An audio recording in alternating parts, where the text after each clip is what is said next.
आता पाईपलाईननं दारू मिळणार। सरकारकडे अर्ज केल्यानंतर कनेक्शन। व्हायरल मेसेज मागचं सत्य काय?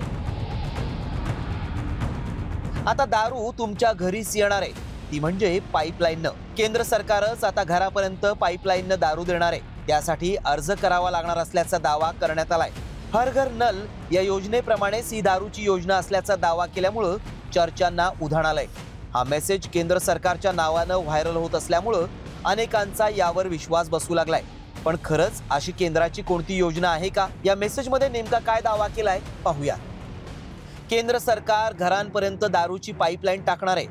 कनेक्शनसाठी अर्ज, नियम आणि कायदे देखील देण्यात आलेत। इच्छुकांनी अर्ज भरून 11,000च्या डिमांड ड्राफ्टसह पंतप्रधान कार्यालयात तो अर्ज सादर करावा।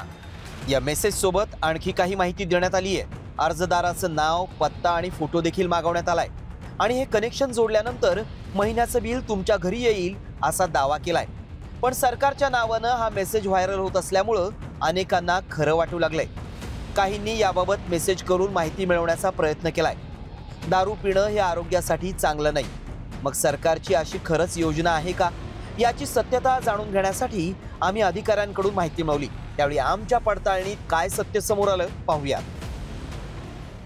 घरी पाईपलाईननं दारू येण्याची योजना नाही। केंद्र सरकारनं अशी कोणतीही घोषणा केलेली नाही। पाईपलाईननं दारू घरी येणार असल्याचा मेसेज खोटा आहे। दारू प्या असं कोणतंही सरकार सांगत नाही आणि दारूमुळे अनेकांचे संसार उद्ध्वस्त झालेत। त्यामुळे आता मद्यपींसाठी दारूची पाईपलाईन कनेक्शनद्वारे मिळणार हा दावा आमच्या पडताळणीत असत्य ठरलाय।